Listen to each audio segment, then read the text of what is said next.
Okay, great. So that's recording now. Okay.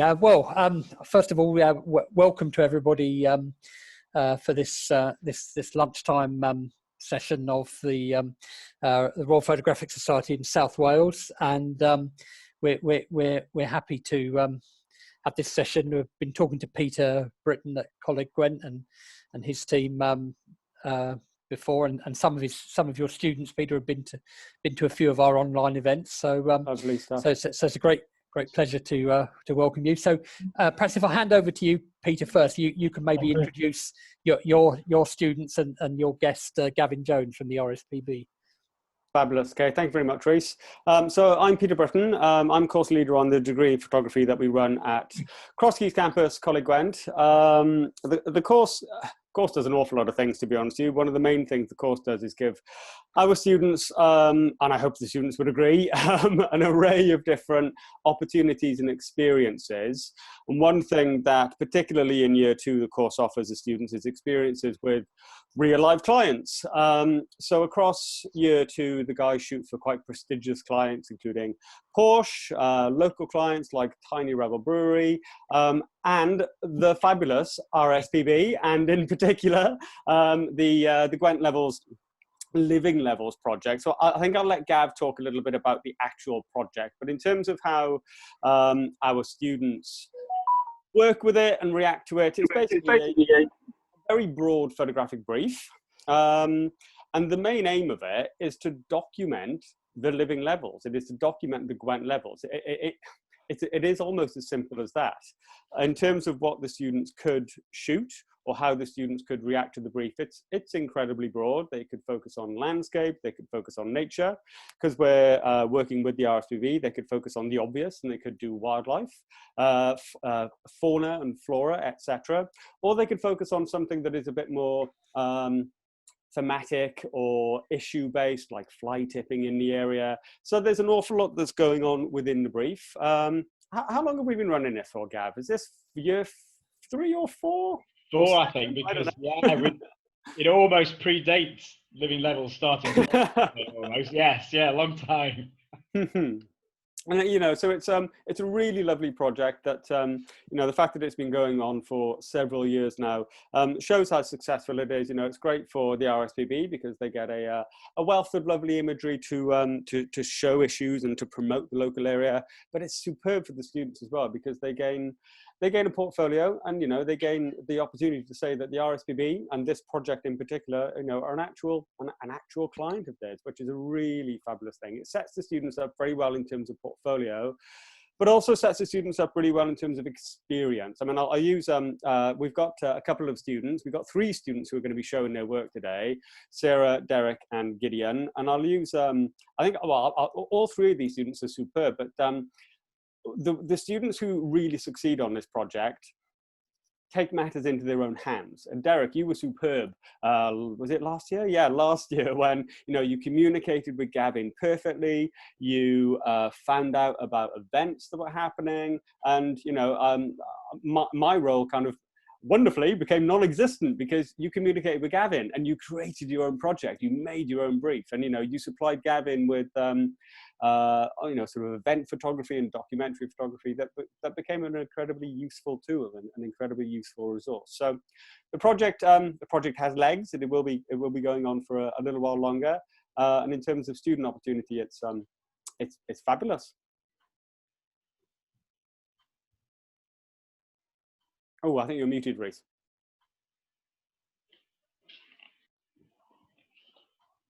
Sorry, I need to unmute. Yeah, I do that all the time. Yeah, I know. That comes in handy, that, Reece. Yeah, it does. Yeah. Thanks for that, Peter, and thanks to Gavin. We'll obviously hear a bit more from Gavin later. So, perhaps on the RPS side, I'll just introduce. We've got Simon Hill, who's he's one of the current board of trustees, and he's just been elected. He'll be taking over as RPS president in 2021, and he's based up in North Yorkshire. So Simon, did you want to say a few words to everybody? No, just good afternoon. Okay, great. No, I'm sure I'll find out who everybody is as you go around the screen. Yep. Okay. Thanks, Reece. Right, and then we've got Stuart Wall. Stuart is like myself. He's a regional organizer in the RPS, and his region is the East Midlands. And Stuart's going to say a few words about how he's been working with local colleges and schools, etc., in his area. And Stuart's also he's on the assessment panel for the RPS distinction, so the licentiate, associate, and fellowship. And Stuart will say a little bit about that as well. And then right at the very end, Peter, I've got some information which we've obviously talked a bit about on the phone about affiliation. If Coleg Gwent wanted to affiliate to the RPS, and some of the benefits that'll bring. I mean, the basic one is that our current student membership of £55 is reduced to approximately, it works out about £25 per student for everybody if the college were to affiliate. I mean, I think the way it works is the college will pay the RPS the affiliation fee, and then you can collect the money off the students. But it there's a number of other benefits, and I've got a sheet I can send you afterwards as well.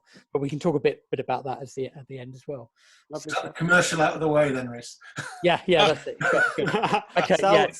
That's a hell of a sales. yeah. That's fine. Okay. That's what we're all about.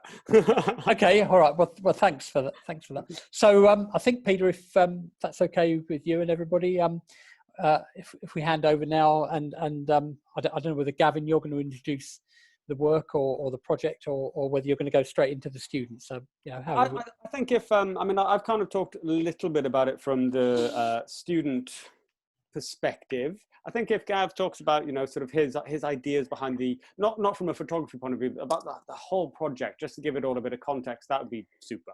Yeah, certainly. Thanks, Pete. For those of you who haven't met me before, I'm Gavin Jones. I'm the Community Engagement Officer for Living Levels, which is a partnership scheme. It's a National Lottery Heritage funded scheme for the Gwent Levels. RSPB are the head partner, if you like. It's 12 partners, including 3 local authorities, Gwent Wildlife Trust, Natural Resources Wales, the National Trust, Bug Life Cymru, Bumblebee Conservation Trust, Sustrans. There's a whole gamut of partners because it needs to reflect the Gwent level. So I'm talking about the Gwent levels, and there's a chance you can win a pencil if any one of you could tell me where they think the Gwent levels starts and finishes.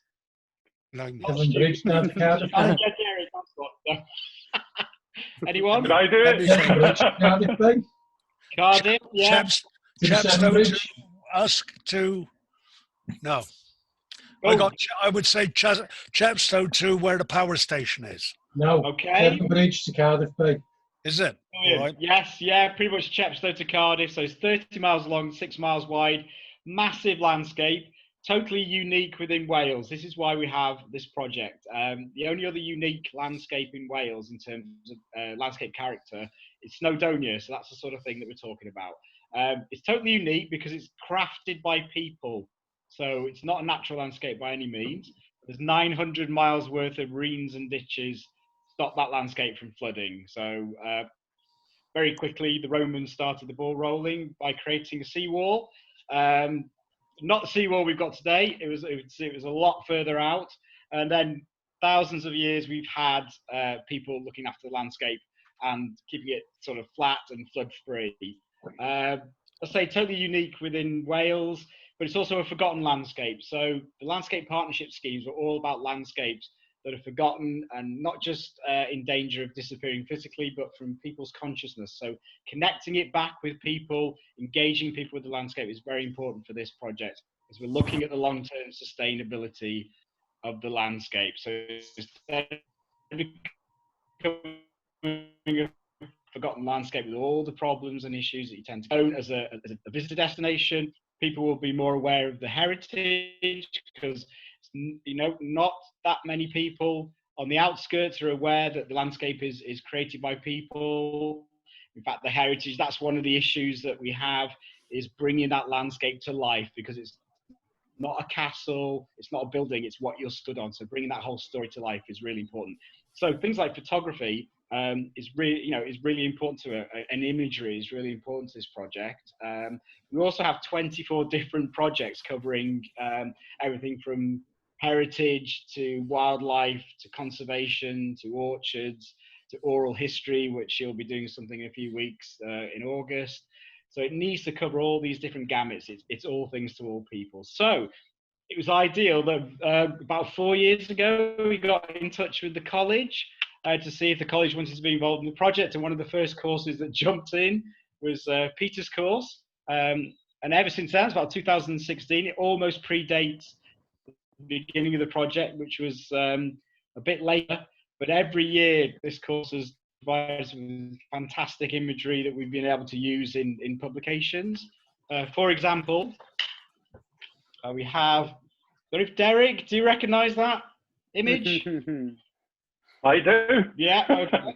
You do, yeah. So that's in our quarterly newsletter. So Derek took a picture of a training course that we were doing out on site, and we were able to use that imagery there.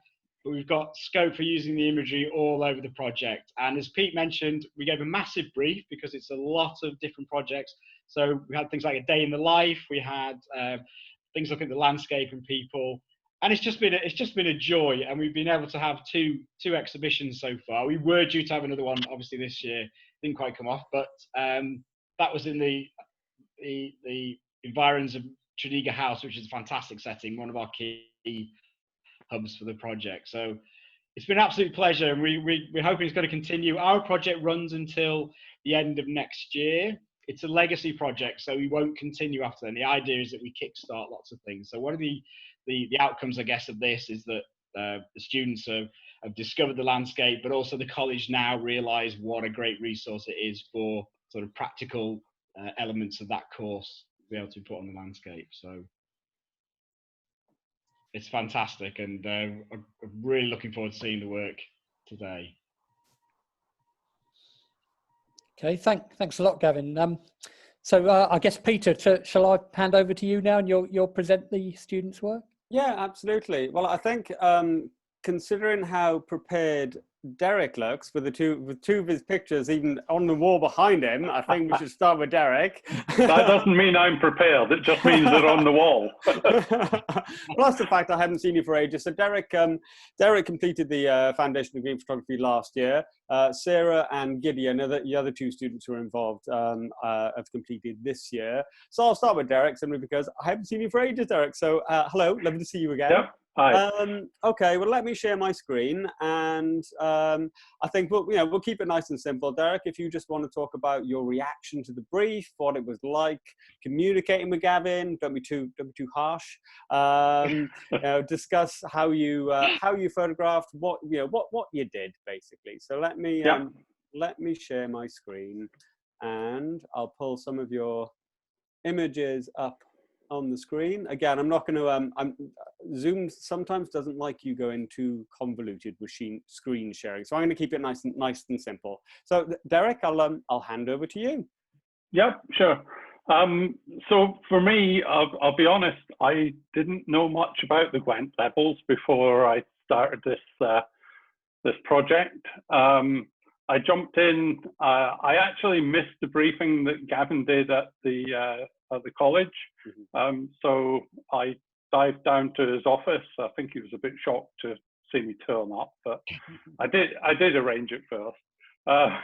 So yeah, just turned up and said I wanted to do something different. And my feeling was that a lot of the photography that would be done would be about wildlife, landscape, that type of thing. I found out that they were doing some training, wyvern plant training, on construction plant, and basically training people to use construction plant to be able to manage the levels. I didn't realize that any of this went on, to be honest. So I arranged that and got down there, did, as you can see, quite a few photographs of these guys. They were actually, the guy that's in that plant there at the minute in the digger, was actually doing a test that day. So that was a bit of a challenge for him. He's doing the test and I'm stood there photographing him while he's doing it. But it was great fun, absolutely fantastic fun. Hopefully I turned out some images that were useful to Gavin as well, because just the different was my thought. So. Okay, fab. Yeah, and and I'd agree. In terms of expectations, I think that is always an initial expectation with this, because you've got the company and the brand, the RSPB. People would expect birds, would expect landscape, would expect flora and fauna. But you react to the brief in a really fabulous way, because you didn't do that. You actually gave Gavin and the Living Levels project something that they needed. They needed these images for publication, for promotional reasons, to show people exactly what went on. So really these first ones, focusing on what event was actually going on, Derek? It was construction plant competency training, and they were doing a test basically at that point. So the guy was being tested that he could drive the digger properly and dig the holes in the right place and fill them in, level them up again, so that they could then go out onto the levels and do the work out there. Okay, fab. And then what about this next series of images? Because I know you did quite a lot of work for Gavin. What about these next series? Yeah, I did do a few landscape type things. So this was basically a place called Black Rock. It's near where I live. So basically just went out for a wander one day and took a few snaps. I did a comparison That's the old church, from a photography point of view of I took some photographs of Black Rock in the area on digital camera, but I also used film camera as well, and then developed the film in the actual college as well, and scanned it and submitted those pictures. But the Black Rock and Sudbrook area, there's so much there. To be honest, I didn't realize there was so much there. And I've lived around here for a long time, 25, 30 years. And the more I walked around, the more I realized just how much there was to do with the levels. And ever since then, I've followed up by going to some other presentations and things that Gavin's done. Just amazing. It's opened my eyes to what happens on the level. Brilliant stuff. And that's one of the reasons why we have these collaborations on the course. In all honesty, there's a little bit of debate about student representation and whether students should be working for no money, whether students should be working for just portfolio. And that's a debate in its own right. I remember a few years ago I had this debate via an interview with Photon.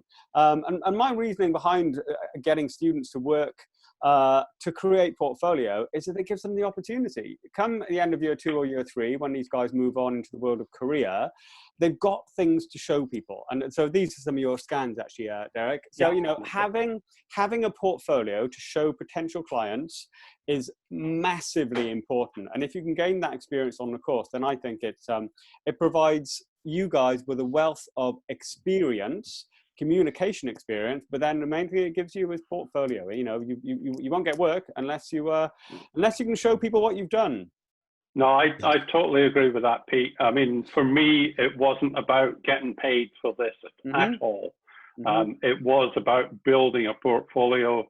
It was, I'd never worked for a client before. So to be able to communicate with Gavin, to spend time talking about what his requirements were, it was all new to me. So, I really didn't expect to get paid, but I loved doing it.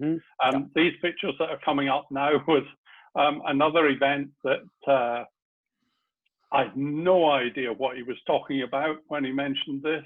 Was it grip cutting? Grip cutting, right? Yes. Yeah. So it was grip cutting training, the old way using spades and things, and then the new way using a a tractor and some sort of machine on the back of it. Absolutely fantastic day. Took so many photographs at that. That was a bit of a challenge because, again, that was there was a lot of people at that event that just general public that had signed up to the course, so they had to be happy that I was photographing them as well. And fortunately, everybody was happy with that. So, yeah. So. Fabulous stuff. Okay, Good wonderful. Fun. Good fun. Excellent. Good opportunity, there'll be absolutely Wonderful. great opportunity. And you said, you know, I think the main thing I'm getting at the way you're talking about these images was the fact that you loved it and the fact that you found it fun as well. So, you know, it's really encouraging and really positive stuff, Derek. Yeah, yeah, absolutely. Okay, thank you very much. Okay, who should we move on to now? Right. Gideon, I know you were having problems with your internet. Are you, can you hear us? Yeah. Hey, okay, good. I am going to open up your images, my good man, because you worked with Courtney. Courtney, unfortunately, couldn't be here today. And this again, I kind of approached your good self to discuss the work because it is the unexpected. You know, it's not birds, it's not necessarily landscapes. It's reacting in a slightly different way. So, Gid, I'm going to hand over to your good self, and if you'd like to talk your way through the work and the project and your reactions to it, that would be fab. Okay, so I attended the meeting at the wetlands, and I got given the brief, and instantly I kind of knew I wanted to do something with churches. The original plan was to photograph churches in snow, but we didn't really have a good snowfall last year, so that was so a backup plan was nighttime photography. So originally I paired it with Courtney because there are a lot of churches between Cardiff and Chepstow, and the idea was to split up and get as many as we could. But then when we changed it to nighttime, Courtney didn't want to drive around on her own at night, so we ended up just doing it together, and it was great fun. Originally, we did lose a memory card, which I still haven't found, but we did have a lot more imagery. But yeah, so basically, I wanted to do photos at night of churches. I think churches look kind of interesting at night, like they're really eerie and creepy, and so yeah, that was kind of the goal, was just to guess something I've never seen really, like, and I don't think I've seen stuff like this for the living levels when I did like my research and stuff. So yeah, pretty much that was the goal anyway. These images in particular were taken between Newport and Cwmbran. But yeah, we found like really strange locations, and I don't know, we just liked the way that it looked at night, you know. So yeah, the editing, we kept it black and white, kind of adds to the creepiness of the images. But when we got given the brief, I like the idea of total freedom, so I could just do whatever I kind of want to do, and this was something that I actually fully enjoyed. And since the hand-in, I've continued to do this, not so much lately with the lockdown, but I have sort of scoped out more places, and it's like a nice little project, something I can add to over the years. Lovely stuff, good. Yeah, and you know, it's got it has got a certain feel to it. It's very textural in its aesthetic makeup, and like you said, it has got a slightly sort of macabre and dark feel, which for the subject matter, you know, religion and church and positivity, it kind of flips things on its head, which is always a really good way to think about a project and to impart a little bit more context upon something. I absolutely love this shot. That's superb. You know, just a nice sort of straight documentary feel. You've got super depth of field running all the way through it. It's a really strong shot, and that as well. Is that what's going on here, Gid? Is that sort of is that a shadow? What's going on there? Yeah, it's a shadow. Yeah, that was a car light. It drove past, and there's like an iron fence around the front of the building. Oh, okay, really good stuff. And the first picture as well, you know, you're capturing some really smashing shadows on some of these. That the tree projected onto the front of the church there is just smashing, absolutely smashing. Yeah, so when we actually were driving around, not a lot of churches made the cut because some of them look too modern. So we kind of picked the ones that kind of looked sinister, and this one in particular had scaffolding in the front, and it just looked really sort of run down. But when we were photographing it, we couldn't find like a decent angle because of the scaffolding and stuff. But in the end, I think the end result looked really good for what it was. Yeah, and I'd agree. I think the actual, the compositional makeup is really good. You've always been a great photographer, and you've looked at this in an entirely different way. I think the project for you was a definite success, and I really like the way that you paired up with someone. Courtney. So Courtney Goddard is also a student on the course, and you helped her, gave her a bit of confidence in going out at night and doing something different. Again, the way to succeed is to think differently, think laterally about what you're supposed to do, whilst sticking to the brief. That's always a recipe for success.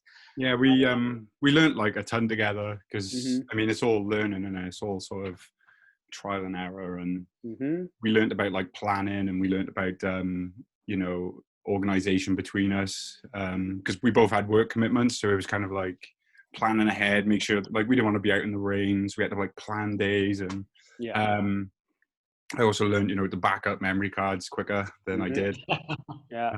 So it was a great experience, and it kind of opened my eyes to like, I know it was for a client, but there is like a passion in doing something for yourself for someone else. Like, you could, if people were to hire you for your own sort of individuality and artistic approach, it can be very rewarding. Yeah, that's the dream, isn't it? Yeah. Okay, well, Sir, I'm gonna put you on pause for a moment, because our head of school, Maria, is here, and I'm conscious of the fact that Maria needs to leg it fairly soon for another meeting. So I think at this point, Rhys, if you're happy to, we'll hand over to Maria, and she can maybe talk about a little bit of the wider collaboration that Gavin has had with other courses, because I think that's a worthwhile little discussion tangent as well, if you're happy for that, Rhys. Yeah, that'd be great, Peter. And thanks, Maria. Are you okay now with your microphone? I've got to unmute you, I think. Yeah, thank you. I had a bit of a technical disaster yesterday. So I had to get to the college quick sharp this morning, pick up a new device, get it all plugged in. So all my settings were all over the place, but they're all up and working now. So I'm back to normal. Okay, well, that's great. Well, glad you could join the meeting. Maria, could I just ask you first, because your role in the photography department or in the faculty are you like head of school? Is that correct? Yeah. So my role is head of school for creative arts.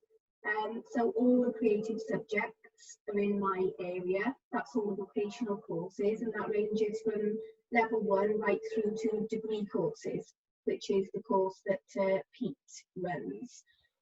So what happened, I think Gavin mentioned at the very beginning, I think there was quite a high level meeting initially with the college to talk about collaborations. I wasn't able to attend, and I think Peter went on my behalf and swooped in and nicked it. pinched as many collaborations as possible, which I don't blame him. He's run with it, and to be fair, I think the students have said themselves, the projects that have come out of it and the collaborations and the experiences they've had are fantastic.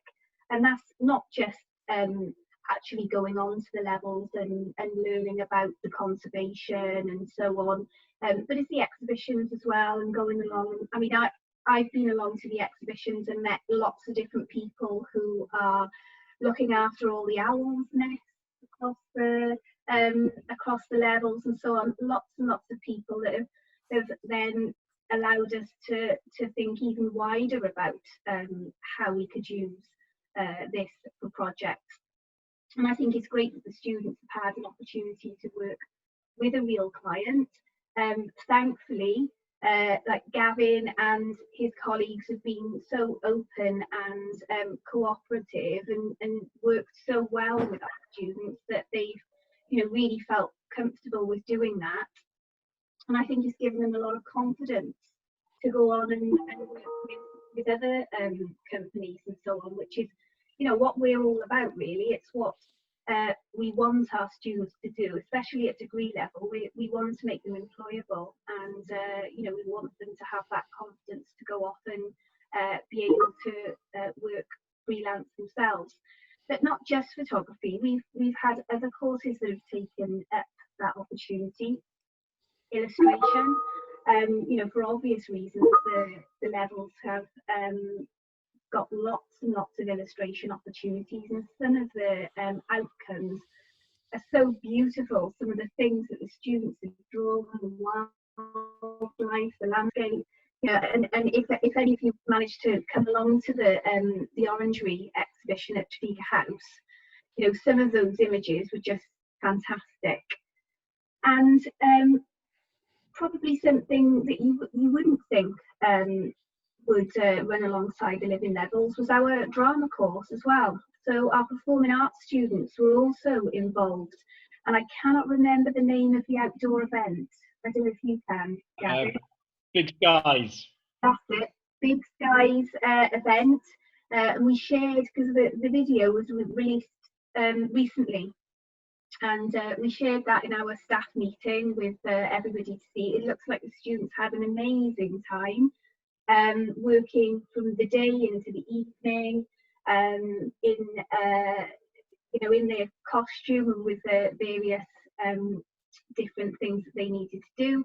And they've also been involved in things like fruit picking and other sort of team building activities that you know, they really enjoyed. So thank you for being such a fantastic you know, charity to work with.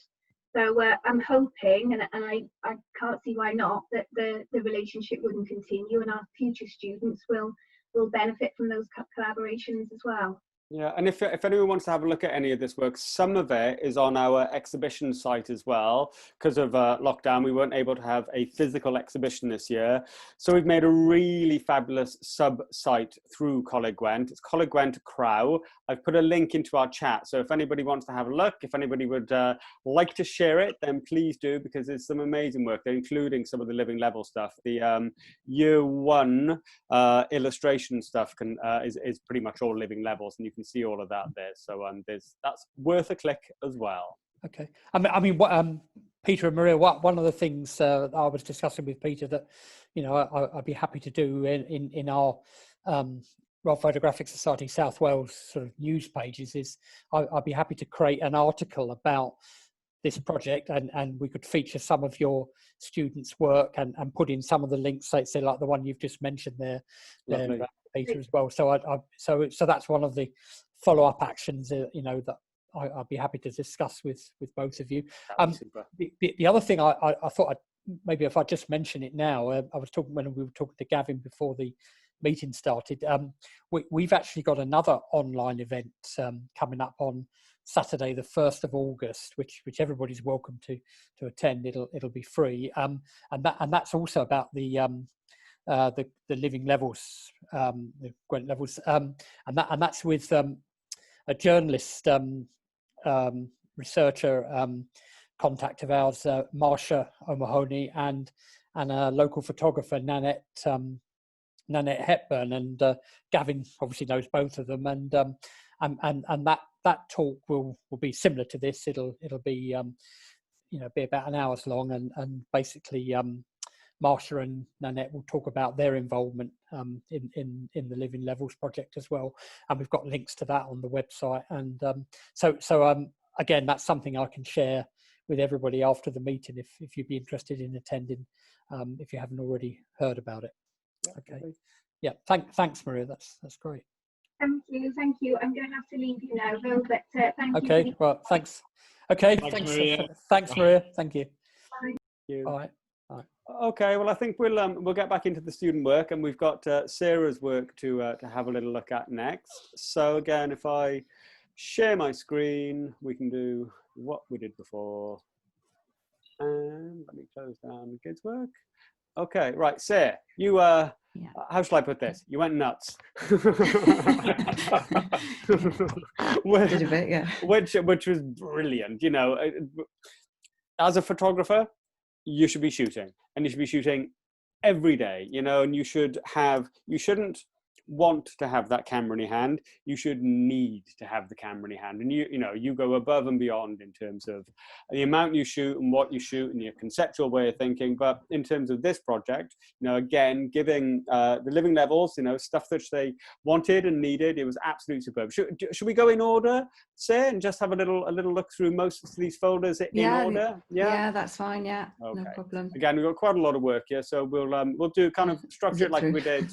We'll kind of structure it like we did with Derek's, and we'll just open the imagery up, and you can just give us an overview of the project and what it was about, and maybe why it was needed. Okay, over to you, Sarah. Okay, no problem. Well, I think I approached it sort of very similarly to Derek and Gid, in that when we went to the meeting and took the brief, what I took away from it was that I didn't want to do the flora and the fauna and the landscape, because again, I felt it was something that a lot of people would probably go for. But whilst we were at the briefing, Gavin mentioned that they'd commissioned sculptures that were being created by artists that would be placed at various locations on the levels. And that interested me straight away, because I felt it was an opportunity to sort of have a journey, really, to start with something, see it through its conception, its creation, and then ideally into its positioning on the levels. COVID obviously put a little bit of a pay to that. And I didn't end up, at the moment, the sculptures still aren't standing, so I haven't been able to complete one different section. But there were 3 sculptures. This first set of images relates to a metal sculpture that was being created by Reuben Inan. He's got the fantastic King Arthur sculpture down in Cornwall. I came into this, the sculpture had already been designed, but I managed to, right through sort of speaking to Gavin and the contacts, get an opportunity to go down to the laser cutters in Bridgend, where they were starting to put the pieces together. And then it was going to be moving on to the foundry, where the fisherman would actually be created. I didn't get to that next stage because then everything unfortunately shut down. And I didn't have the initial drawing stage, because I believe that sculpture had been sort of designed and commissioned sometime prior to us starting. So then there were 2 other sculptures that were being created, one out of willow, and later on in the journey I found out also about the wooden one. But the willow one is probably the one that I've been able to dedicate most time to, and I was able to get in on that before the sculpture had actually even been designed or in any stage at all. There was workshops that were held down at Megan Marsh on the levels, and local people were being invited in to actually help design what this character was going to be, because the aim of the sculptures were that they represented people that used to work on the levels in some form of capacity. So Mel and Sarah, who are the 2 ladies who build the willow, I believe had an existing relationship with the levels anyway. They run workshops. They invited people in, and as well as teaching them some sort of basic weaving skills, they also held brainstorming sessions, basically, where people sat down, talked about what they knew about the levels, and eventually helped build this character, which ended up being a female, which they felt was quite important because there hadn't been representation of a woman on the levels prior to this point. So I went into this with very much a photographing from a distance, almost like a reportage style. I wanted to capture just people from afar. I would go and sit at the workshops, just listen, take pictures. It was a kind of environmental portraiture in a way as well, being able to capture people and the process. And the end result, everyone was great. They just let me sort of sit in the background and put my camera in there, not too close to their face, but as and when was needed. So I attended 2 workshops there, and then we sort of kept in touch then with Mal and Sarah and Gavin down at the levels, and eventually then went to Mel's studio. And look at that next set. Yeah, that next set there. So at this point now, the character had been designed, or the sculpture had been designed, and she was going to be a woman. She's, well, you'll see in this second shot that comes up, she's huge. She's amazing. And the amount of detail and work that's gone into it kind of blows your mind when you see it up close. So Mel was very kindly let me go down, and again I spent a couple of hours down there photographing them at work. It's a very peaceful process, really. It's very methodical and calm, and I wanted the images to capture that as well, really, just to show the peace that you could see. They just go into an amazing sort of mindset, and they just work away. I had a little go at doing it myself when I went to the workshops, and it's really not easy. It's quite, you know, a very sort of technical skill involved in it. So again, for me, this was just about capturing the process, some of the tools that they use, close-ups, photos from a distance. It was just a fantastic opportunity to build a portfolio of a process that I probably would never have exposure to, other than being introduced, you know, through the project at the levels. And it was great. I kind of, as it took it on, and I was given free rein, really, to just go ahead and capture. As you said, I went a little bit mad and took a lot of images. And unfortunately, though, we've had to, you know, I believe she's still down in Mel's studio at the moment. She was ready to get put onto a lorry and get transported to, she's to Megan Marsh, which is where she's going to stand. But I do hope to go back and capture sort of pictures of her in situ once the end is in sight.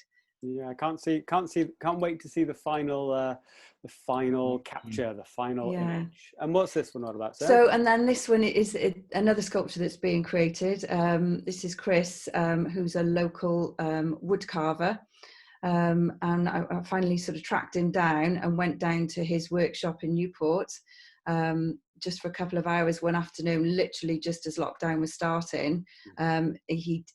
He sort of got the wood ready, and he said, "All right, come down now, because I'm working on it this afternoon." So literally jumped in the car, went down, and just spent a couple of hours capturing what blew my mind in terms of what he was achieving at this stage already. I've seen pictures that he's put up on social media since of how much work's been done on it, and to see just this huge chunk of wood being turned into a sculpture is amazing. Is that one piece of wood? It was one huge piece of wood that he transported in. Yeah. You can see, you know, he literally gets right on top of there. So this is you can see the picture in his hand there. This is ultimately what he looks to create. And again, it was just a great opportunity. This is, you know, sort of, for me, this is what environmental portraiture is about. It's about capturing the people, the process. And again, ideally I would have gone to the end, you know, to the end when that gets transported as well. And capture it in situ. But I think, you know, as both Gid and Erica said, it's been a fantastic opportunity, an amazing chance to build a portfolio. You know, it's got editorial, it gives you the options to do editorial. We could have done events, we could have done macro photography. There's just a huge scope there. You know, and it's allowed me to build relationships with other potential clients in the future as well. Mal and Sarah and I've spoken to them about doing pictures for their websites in the future of the other products that they create. So it's been a great door opener. And yeah, I love doing it. Yeah, I'm just gutted I couldn't complete it because of the pandemic. It's a really strong project. You know, what you're beginning to do, I suppose, is to become, you know, it's really editorial photography. Yeah. And if you think about the world of social media, Instagram and Facebook and the world of Twitter, you know, if you've got a business, then you need content, and content generally comes from an editorial shoot these days. You know, what does the business do? What's going on? And lots of people are doing it themselves these days. We've all got lovely phones, and our lovely phones take lovely pictures. But if you can supply people with professional editorial photography, that is social media content. You know, if this pops up if this popped up on my Instagram feed, I would stop and I would read what it was all about. You know, and that's promo. You know, so yeah, you're setting yourself up very nicely by reacting to the brief in a really, really, really strong way. So yeah, fab, really good stuff there. Really good. Okay, right, Reese, I'm going to hand that back over to you. Okay, that's great. Well, thanks, Peter, and everyone for those interesting presentations. And as I say, I'll follow up with Peter afterwards. But we're happy to, you know, to make a news feature on our news page of any aspect of this project with individuals with photographs. So obviously, some people who couldn't come today, and we'll set that up, and it can run. We can have that news item running for several months over the summer, or however long, really, so people can see it, and we can keep adding to it and changing it. So I'll, as I say, I can talk to you about that about that afterwards, Peter. That'll be great. So I think I mean, if we perhaps just come on quickly now. I've got Stuart Wall on the line, and he's like me. He's a regional organizer with the RPS, and his region is in the East Midlands, and he's been doing quite a lot of work with his local colleges, and with with the RPS, collaborating in different projects and things. And the other thing, Stuart, is he's on the assessment panel for the RPS distinction, so the licentiate and associateship fellowship. And again, that's an offer really. Anybody of any age can have a look at our distinctions, and if you wanted to do something like that alongside your project work. I mean, in fact, when I studied, I did a City and Guilds course pretty well 20 years ago, and that's basically what I did. I did the course, and I actually did my LRPS around that time as well. So if I hand over to Stu, and then Chris, sorry, just before you hand over, are we going to get an opportunity later just to ask some questions of the three photographers? Or? Yes. Oh, yeah. Sure. Yeah. Are you? Is everybody okay with that, Peter? Well, no, we can do it later if Stuart's raring to go. Peter, would that be? I mean, we could do that now, actually. Before I'm comfortable with whatever anybody wants to do. I think if it's students' questions, as long as the students are fine with that, which I'm sure they will be. But yeah, absolutely. Okay, fine. All right. Okay, so great. Simon, did you want to ask any of the questions? No, I'm joking. I did have one. I just thought I said that. Well, what I should have said at the beginning is that I'm an editorial and documentary photographer. Professional photographer anyway, but I'm obviously here as president-elect of the RPS. I'm very interested to see the three photographers' works, particularly from an editorial point of view. I just wanted to sort of ask each one of them a couple of questions. So, not in any particular order. I think I've got one for Gideon here. I've got one question for you, which was, had losing your memory card given you an insight into changing your workflow? But I think you answered that a bit later on by saying that you back up sooner, which is always a good policy.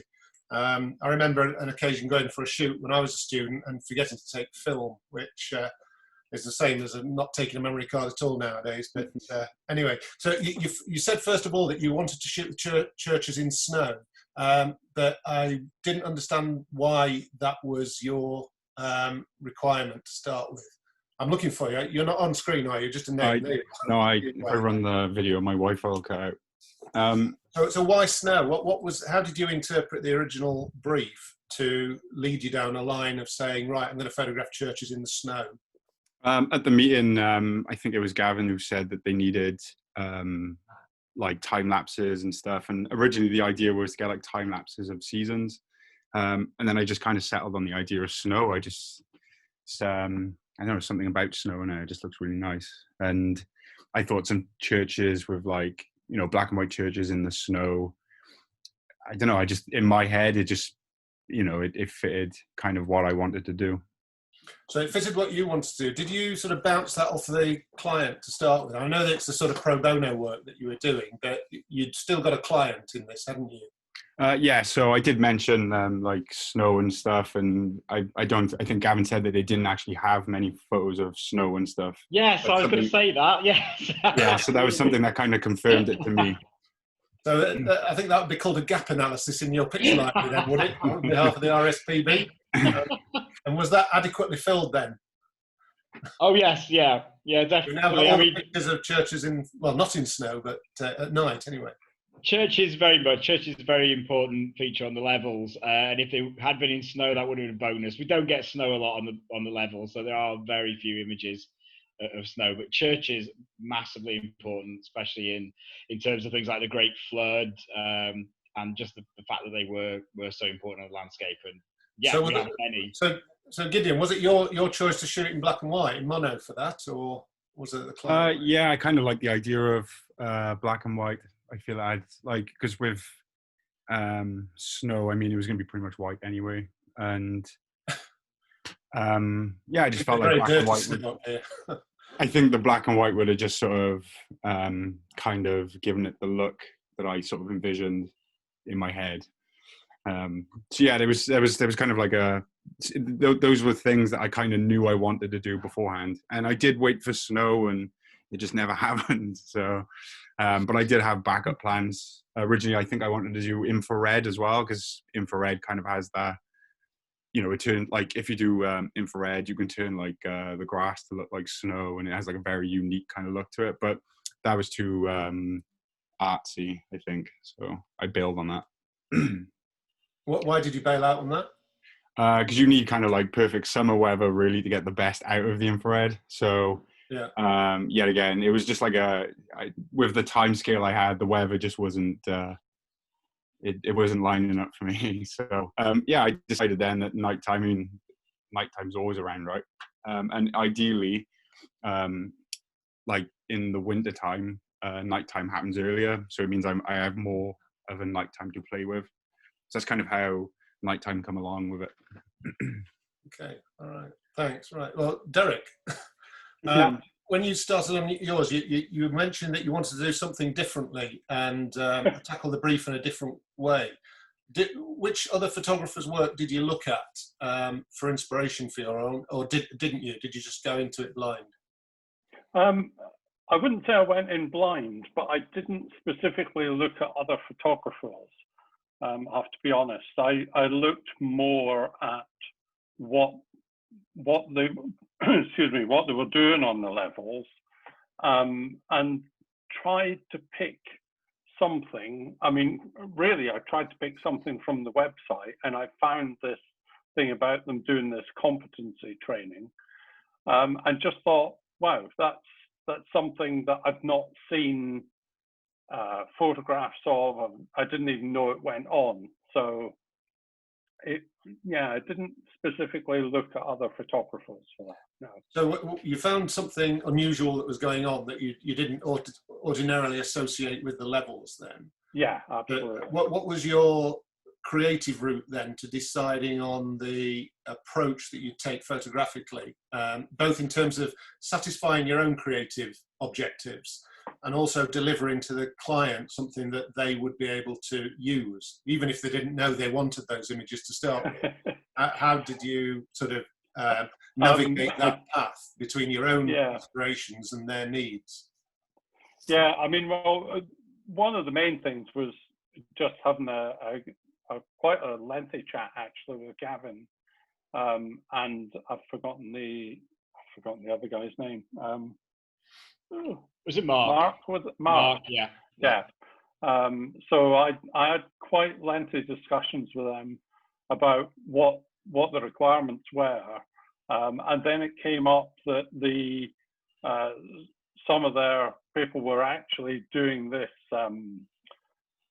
an exam. So I got in touch with Wyvern Training, who luckily for me just happened to be based in the same village as I am. So I had a chat with the guys at Wyvern Training, discussed what was involved in the actual test, the examination itself, and then tried to come up with some ideas of what I was quite limited on what I could shoot. I have to be honest, because I couldn't get in the way. I couldn't be pushing the people there around, if you like. I had to just stand back and take the photographs that I felt were right. Well, that's more the process, isn't it? I was thinking more the creative side of it. How getting the process right and getting access and controlling the situation to some degree, but still staying remote from it. That's one side of it. But what inspired you for the particular creative response to the brief? Where did that come from? Oh, I'm not really sure, to be honest. What a question. Think about it and get back to me. Think about it and get back to me. Yeah. So I hope you realise that you're next in this grilling. I hope you realise you're next. Yeah. I'm sorry. Good luck. I'm fast. Wasn't a grilling. I'm joking. And give you a grilling. Do you want a grilling? I'll give you a grilling. All right, I'll move over then to Sarah now. I really liked the studio, the Willow studio shots. Really liked those. I think what hit me most with those shots was the fact that they were lit, not by you necessarily, but you were responding to the light that was there. There was some lovely play of light and shade on those photographs. There was also a mix between the black and whites and the colour. And I just wanted to know whether you preferred the black and white output or whether you preferred the colour output, and why were you shooting in both anyway? I always, sort of shoot in colour, and then when I edit, I will quite often turn it into black and white. I think they just add a different depth to it. I kind of probably err more towards black and white, but then with the Willow, you lost a lot of the tones. Of the richness of the wood, the wood in the Willow with the browns and the lights, and it just worked really well. The studio was literally very small, and I just happened to be lucky to go there on a sunny day, and the light came in through the different windows, which just was a great benefit, because I'd taken no lighting with me. I did it all with natural lighting. So I think I chose to shoot in both because, again, it just, for me, I was working for a client, so I just wanted to give them as many options to choose from as I could. So if there was some in colour, some in black and white, they could work with both. So when you were you were presenting a narrative, really, then, weren't you? Yeah. The editorial photography, the story through the creation of this Willow figure or the wooden figure. Did you map out the narrative before you went to the shoot, or did you go to the shoot and then fit a narrative to the pictures? I'm not saying one way is right and the other's wrong, because depending on the brief and depending on the job, both can happen. Sometimes you just shoot an event and your editor or your journalist writes the copy to suit the pictures, or sometimes the other is true. So which way did you go on this one then? Well, so I knew there would be, a process involved, which was, sort of the workshops, which were to capture people's ideas. Then Mel and Sarah go away and actually drawing it and designing it, then the actual building of it, and then the placement of it. So the workshops were about capturing the people that went along, so that you had images of people who actually lived on the levels, were involved with the levels, the artists that had been invited in. So that was very much just sort of documentary style, capturing shots, close-ups. And then I knew when I went to the workshop, I knew that she was, at what stage she was being built, and I knew there was some fairly detailed work going on with weaving around to the arms, and that it would be a good midway point. So I just went then with an open mind, I guess, really, just to capture what happened there and then. It was not dictated. I just sat back and let the girls work and just used what was in front of me to capture the image. So there was. I knew what stage we were at, so I knew what I was looking to capture, but as to what would be there when I got there was slightly unknown. Right. So a question to all three then. At the beginning, Peter said that you were taking editorial pictures, documentary style pictures, which are effectively illustrative and often work with words, I presume. Have any of the three of you looked at using the pictures you've taken and then paging up to see how your pictures work on a page? Because we've seen them all sort of full screen or in a PowerPoint, just as probably uncropped or whatever. But have you sort of built them in, fabricated them into a page with text and titles and what have you, to see how they work on a page? And then maybe will that refine your photography moving forward as editorial photographers? No, I haven't, but it was actually something I did think about as to whether that might be a way of submitting my work when it was handed in. Had I been able to finish that journey by capturing the sculpture actually in situ, that was my plan. Because I wasn't able to get to the end of the process, I ended up just submitting the files of images, but that was very much how I wanted to do it. My background is actually PR and marketing, so I've been on the other side of of the fence and hired photographers to do advertorials and editorials and that kind of work. So in my head, I knew how I wanted it to look, but I just couldn't do it because I couldn't get to the end of the journey. But the end of the journey was out of grasp then. Yes, because the sculpture can't be put in place. You're still hitting a deadline, then you've got to massage the narrative to have a different ending, haven't you? Yeah, true. Yeah. So I could have done it. Just wait for, hold the press until you get that end shot. Yeah, very true. That's interesting. Okay, well, that's that. Sorry, I was showing my age earlier when I said about whether you choose to shoot in black and white or colour. I know that in the digital you can shoot in colour and go black and white, but I still use film, so it's a choice I have to make when taking a shoot. But anyway, thanks for that. You all grilled very well. Okay. Sorry, can you grill sorry, Pete Stuart. as well? Don't grill me. Thanks for that, Simon. Thank you. Did anybody else want to ask any questions at all? I suppose what one sort of general question from me was, how are things moving forward now? I mean, obviously in Wales we've got slightly different lockdown rules to England and the rest of the country, but how are things moving forward for all three of you on your sort of the rest of your course and projects that you've got to do? So Sarah, Charles, can I start with you on that one? Yeah, well, I've just come to the end of my second year now, so it's effectively break, and then the plan is to progress to my third year at USW next year. I've actually got 2 children as well, so my time of late has been pretty much homeschooling and not a lot else. So all my models have been handed in, and we get our we get our final marks next month. I'm just shooting around and about as and when I can, mainly sort of on walks and stuff like that. But I found it difficult with other constraints to kind of keep as much momentum going, but hopefully once we go back in September, well, now the summer holidays are arriving upon us, I'll have much more opportunity to shoot, and then go back in September and look for new ideas for new projects for that term. Okay, great, thanks. Derek or Gideon? Yeah, for me, I mean, to be honest, the pandemic's put a bit of a roadblock in the way, I guess, of a lot of stuff. We've been limited to distance, so like a 5-mile limit.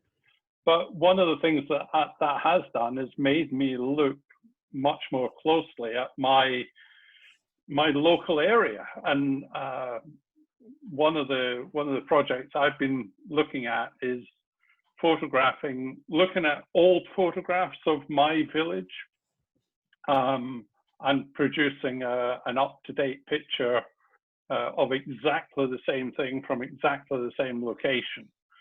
So that's probably my big project at the minute that I'm working on. So I haven't put any photographs out there yet.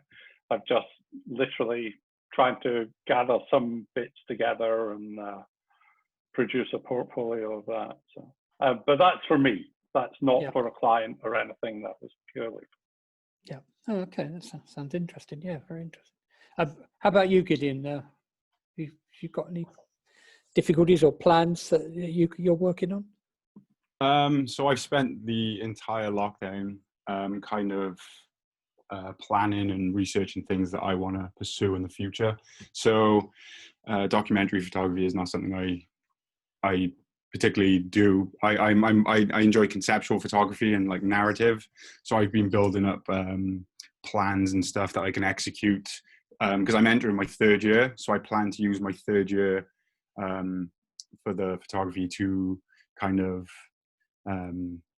like gather the things that I've been planning then to actually I have a ton of resources at my disposal in year 3. So that was kind of my plan. I've spent a lot of time prepping for that. Right. I mean, I guess the question for Peter is the college planning to reopen in September? I guess that's.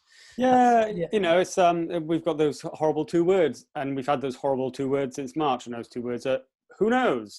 We are still in a who knows situation, unfortunately. Yeah, sure. We're making plans. We envisage classrooms having students in them, but we envisage those classrooms being populated with less students than they normally have. So for instance, we're looking at a 50% at the moment. It's all in discussion at the moment, but we're probably looking at a 50% reduction. So if a classroom can take 20 people, we'll have 10 people in there. That is general guidance that is beginning to come out. But yeah, you know, we will be running. We will have classes, but I imagine there will also be some element of this. You know, we will be doing some stuff online still, at least for the first term. But again, you know, it is, in all honesty, it is still, who knows? You know, that is it's over 2 months away. By the time HE starts, you know, it's even longer than that. And who knows what situation we might be in then. It might be remarkably better. We might be in a second peak and spike, so it might even be that's true. worse, or you know, like it was in March. You know, in all honesty, we don't know. But we are making the most. We're making the best, and we are planning effectively so that learning still takes place in the best possible way under compromised situations. Okay, that's great. Thanks. Well, I don't know if anybody else got any questions. So if not, I'll just hand over then to Stu, who you should be able to share your screen, Stu, and then he can just give you a quick overview of how he works. With, well done, everybody, for standing up to the grilling from Simon. Apologies for using that word. That was the tough cop from the RPS. I'll try and be a bit softer. Well done, Simon. I'll be barred from attending any more of these, will I? I also saw some marvellous work, so congratulations on that. And I'm really impressed with the approach you're taking. Peter's obviously running a really good course there, because he's absolutely right. Producing work is what it's all about. But also there was something that Sarah said, which I think is also vitally important, and that's building up relationships and contacts. You could be the best photographer in the world, but if you haven't got those contacts, you're not going to make a living out of it. I've made a living out of photography for 43 years, and it's out of those contacts. So Reese gave me 180 seconds to talk to you about the RPS. I'm not sure if I can talk for that long. And I thought, well, what shall I actually talk about? And what I came up with was the RPS, what it means to me, and what the RPS is, and how I've integrated with local colleges. So I'm just going to share and it is about building those contacts. So let me just share my screen with you, if I may. So are you seeing a photograph of 3 girls? Mm-hmm. So this was the front page of the Royal Photographic Society website this morning. This is one of our members, Rob Kershaw, a photograph that he entered into the local competition of the RPS. The RPS is quite an interesting organisation. I joined around about 7 years ago. I'd moved up, actually it's probably 10 years ago, thinking about it, time flies. I'd moved up to North Lincolnshire, and I didn't really know that many people in this area. I certainly didn't know many photographers. I started in photography while I was still at school in 1978, when I was offered a job on a local newspaper. And within weeks, I was photographing things like Enoch Powell as he visited Billericay. It was really a fascinating career. And then 40 odd years later, I decided to return to school. And in the last 5 or 6 years, I've done what you're doing. I've done a BA Honours. I then went on and did an MA, a PGCE, and now I'm about to start a doctorate in looking at photography, using photography as research. With the RPS, as Reece said, I run a region over in East Midlands, and also I'm engaged with the distinctions. I wanted to talk to you about both those aspects. But why would you, as a student, want to tap into the Royal Photographic Society? Often people say it's just a bunch of older people. I don't know whether the group of students that I'm looking at here is semiotic of the course that you're on. But you know, there is a lot of benefit with the RPS. I've found a lot of benefit. This is me talking to one of our regions, and as you can see, we do tend to be a little bit older. But if you look on the screen, there's some images from one of the local colleges. We also go into the colleges, and this is us at the University Centre of Grimsby, which is an FE college and an HE college, which signed up to our affiliation. Now, Peter mentioned something earlier on about that professional contact, getting out into the business place. And in Grimsby, which is where they're based, there are very few professional photographers. And they approached me saying, well, could we sign up with the Royal Photographic Society? And how many professional photographers have you got within the society? And there are hundreds. And that's why they entered the affiliation scheme. And they're still in that quite a few years later. And as you can see, this was when we signed the agreement. Members travelled up from Stratford-upon-Avon to Grimsby, which is a trip of about 200 miles to talk to the students. It was a marvellous occasion. And you can see there the course leader in the top right-hand corner. He's an ex-military photographer, and he was being presented with his associate with the Royal Photographic Society on that occasion. We also go into the colleges and universities. This is a group of members working in the studios of the Nottingham University. They do an MSc in biological photography, and one of our members is an honorary professor there. And Afzal has worked at the very highest level of medical research. I'll come back to that in a moment. Our distinctions, we've got 3 levels: licentiate, associate, and fellowship. I found them really fascinating. They do approach photography from different angles. Licentiate is all about the technique of photography, the camera craft of photography. The associate is where you're doing a project, and the fellowship is where you're becoming quite a unique person, a photographer who produces quite a unique set of images. The quality is amazing. On the website, recently we've been doing a series of live talks. This evening we're doing one with Trevor Yerbury, and those videos are being put onto the website. It's well worth logging in and listening to them. Rhea Michelle was last week. She's a professional photographer. She's also a doctor. She got a PhD in science.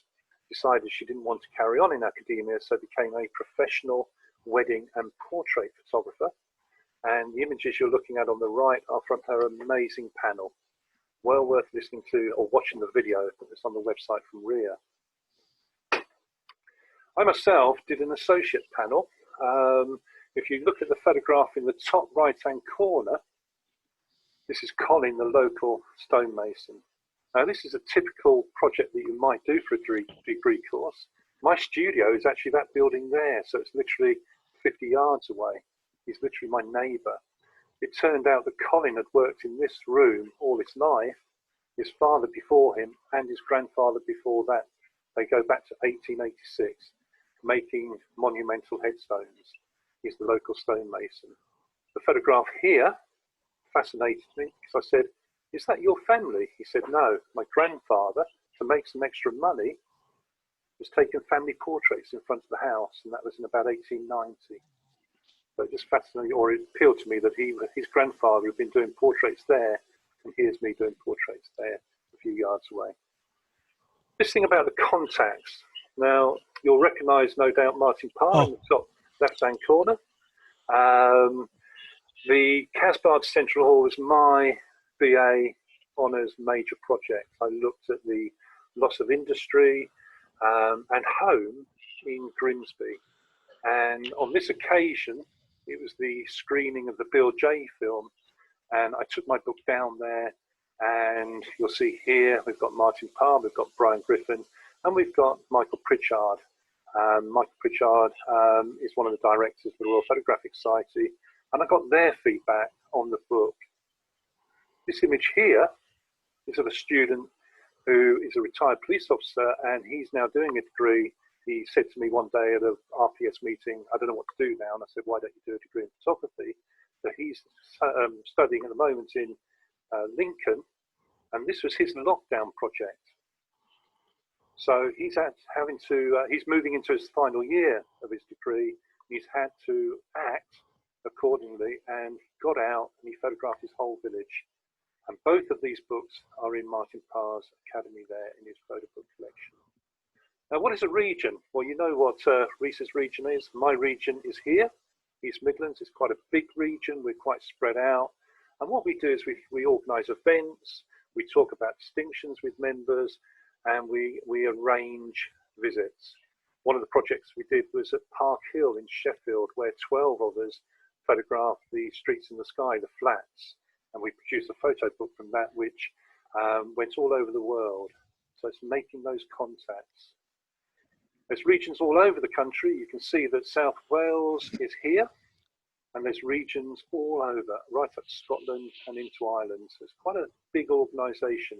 As a member, you can go to any of those events. As a non-member, you can go to any of those events. The RPS is very welcoming.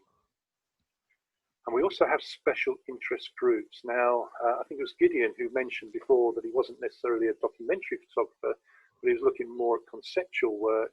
And you can see here, there's something for everybody. Here's contemporary, documentary. It's how you approach the work that changes. The work might be very similar, but it's how you approach it.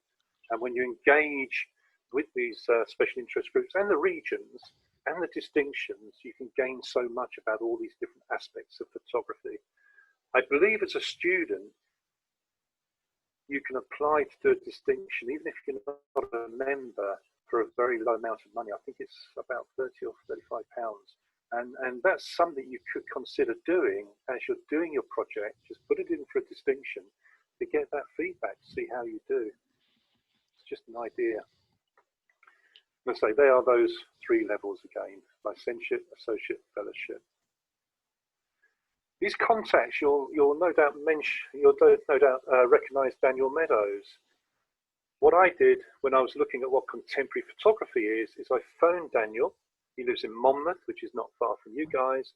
It's a long way from where I am. I'd never met Daniel before or spoken to him, but I said that I was from the Royal Photographic Society, and he immediately welcomed me down to his home.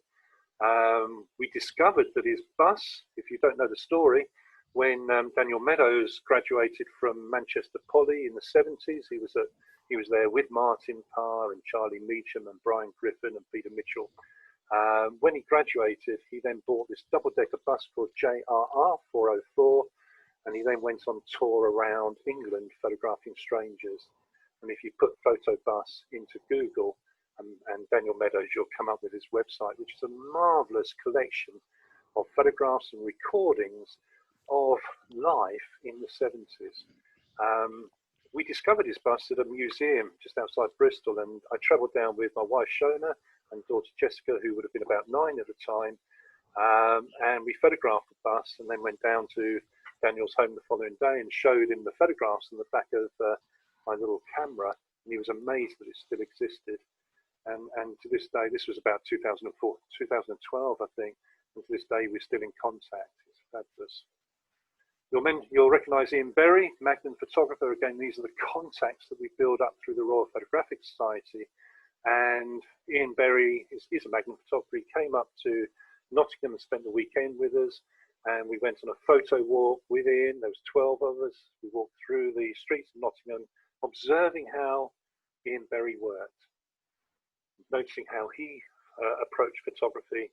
And we then produced a collaborative photo book, which is really, really interesting. And then we come to Wales, and we travelled down to Wales earlier this year. You'll recognise Rhys on the left and David Hearn in the middle, and there's Alan Hodgson, our current president. I don't know how many of you went to that event. It was a marvellous, marvellous talk. And there was also the lady on the left from Magnum, and I think the lady on the right. Yes. Yep. Yes. Lady on the right. Absolutely fascinating. And Rhys has put the recording from that on the RPS website. So if you haven't watched that, it's well worth listening to that. And even if you went, it's well worth listening to it. And it's this delving into the experienced mind, which is just so useful. There's so much knowledge in the experience or the older person's mind, and you can just take that knowledge and build on it and put modern approaches to it. And that is why I think it's well worth tapping in to the Royal Photographic Society. So Rhys, I'm going to stop sharing now and hand back over to you, if that's okay. Okay, thanks a lot, Stu. Yeah, thanks for that. And and again, I can follow up with Peter the links and the things that Stu talked about, I can share those with you, Peter, and then with everybody. While I'm here, Reece, if anybody does want to ask any questions, they're more than welcome to. Yeah. But otherwise, send them through to Reece. Thank you. Okay, great. And the other thing I'll do, Peter, is as I said at the beginning, I'll send you through the details of the RPS affiliation scheme and contacts that you can follow up with. I think you know, at the beginning, obviously, I didn't mean to do a hard sell, but as Stuart's just said, there are a number of benefits, and I mean, one of them being is that the current student membership of the RPS is about £55 a year. I mean, we are offering discounts as well at the moment, but under the affiliation scheme, it works out roughly that each student who's affiliated through the scheme will be paying approximately £25, £26 a year for their membership, and obviously some of the benefits that Stu's highlighted. Reece, if I can just add to that, we've got 2 colleges in our area, Peter. Mm-hmm. The one that I showed you, the college, they were pleased to sign up because it ticked that box in the professional connection. Mm-hmm. The Lincoln College, what they've done there is they work things a little bit differently. The students do get a bit of a bursary from the college. Okay. And so the students elected to join the RPS on the affiliation scheme. Okay. And then the students pay a little bit out of that bursary mm-hmm. to support that application. Okay, fab. If I came over doing a hard sell, that's not what I meant to do, actually. Absolutely not. No. What I was trying to portray was this idea of using the Royal Photographic Society to open doors. Mm-hmm. Well, like you said, it's contacts and links, isn't it? That's what it's all about. Yeah. I 100% agree.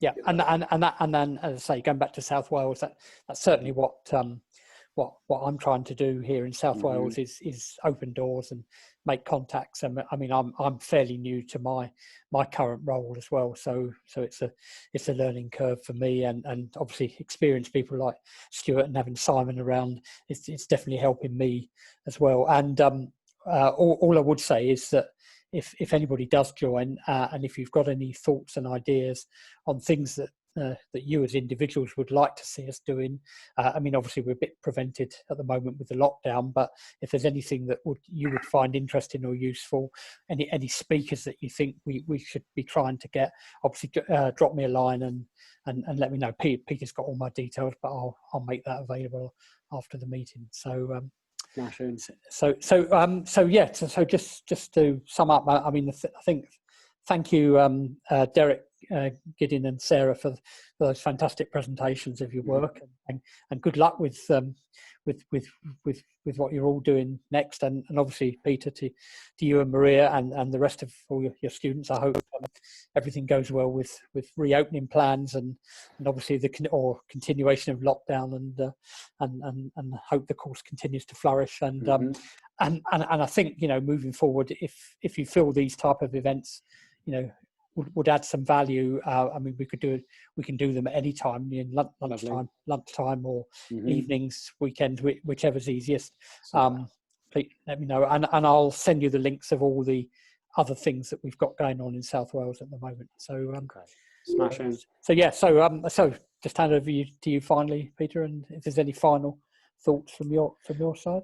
No, just all I want to do is say well done to the students who all did really, really well. It is from perspective of like getting involved with the RPS. It is something that I'm already in the process of looking at. On your recommendation, I emailed. I can't remember who I emailed, but I actually had a response from not the person I emailed. I had a response from Michael Pritchard. Oh yes, Michael Pritchard. Yeah. Yeah. So I'm already in the process of hopefully working a few things out for us and education, which is great.